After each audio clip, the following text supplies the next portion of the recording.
घुसपैठिया आया है तो इसका दोषी कौन है? इसका दोषी मोदी जी है, अमित शाह है, भाजपा और नीतीश कुमार है। बंद होना चाहिए, कोई बिहार का लड़का बाहर नहीं जाएगा। नमस्कार, आप देख रहे हैं पहल तक। बांका में जनसुराज के सूत्रधार प्रशांत किशोर ने अपनी बिहार बदलाव यात्रा के दौरान पहुंचने पर जनसभा के बाद पत्रकारों से बातचीत करते हुए पीएम नरेंद्र मोदी पर सीधा हमला बोला है। पीके ने कहा कि बिहार की असली ताकत जनसुराज का आंदोलन है, इसी वजह से अब प्रधानमंत्री मोदी को भी पलायन पर बोलना पड़ रहा है। पीके ने तंज कसते हुए कहा कि अगर बिहार में घुसपैठिए हैं तो इसके जिम्मेदार मोदी और अमित शाह है, क्योंकि पिछले 15 सालों से देश में भाजपा की ही सरकार है। अरे भाई, ये दिखाता है कि जनसुराज की ताकत कितनी है। जनसुराज ने आवाज उठाया कि वृद्धों का पेंशन बढ़ाओ, तो 20 बरस से जो पेंशन 400 रुपया पे फंसा हुआ था वो आज 1100 हो गया।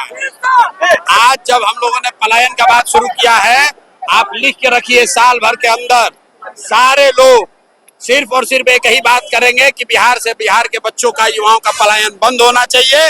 कोई बिहार का लड़का बाहर नहीं जाएगा। युवाओं से ज्यादा ताकत किसी भी नेता का नहीं है।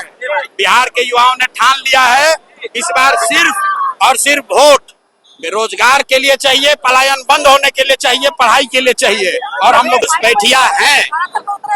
अगर मोदी जी कह रहे हैं कि घुसपैठिया है, तो 14 बरस से देश में शासन कौन चला रहा है? बॉर्डर का नियंत्रण किसके पास है? होम मिनिस्टर अमित शाह है कि नहीं है? बिहार में सरकार किसका है? तो अगर घुसपैठिया आया है तो इसका दोषी कौन है? इसका दोषी मोदी जी है, अमित शाह है, भाजपा और नीतीश कुमार है। इतना ही नहीं, प्रशांत किशोर ने जनसुराज की सरकार बनने पर 4 बड़े वादे भी जनता के सामने रखे हैं, जिसमें उन्होंने कहा है कि सिर्फ 1 घंटे में शराबबंदी कानून खत्म करेंगे, बिहार के बुजुर्गों को 2000 रुपये मासिक पेंशन देंगे, युवाओं के लिए पलायन रोको विभाग बनाकर बिहार में रोजगार देंगे, गरीब बच्चों को प्राइवेट स्कूलों में मुफ्त शिक्षा दिलाएंगे। बिहार के लिए 1 घंटा के अंदर सबसे पहले ये फर्जी शराबबंदी का कानून हटा देंगे।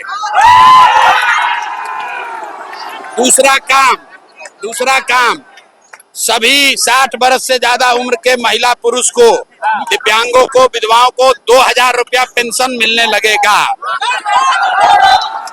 और 7 दिन के अंदर एक नया विभाग बनाया जाएगा, जिसका सिर्फ और सिर्फ काम ये होगा कि जितने युवा रोजगार चाहते हैं, बाहर गए हैं, उनको बुलाकर यहीं 10 से 12 हजार का रोजगार दिया जाए।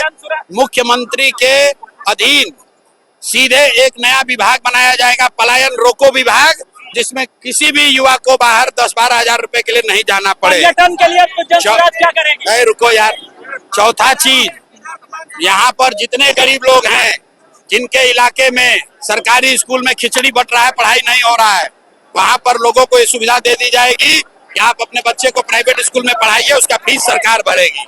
अब देखना यह होगा कि बिहार की जनता पीके और जनसुराज पर भरोसा जताती है या नहीं जताती है। फिलहाल इतना ही, बाकी अपडेट्स के लिए देखते रहिए पहल तक।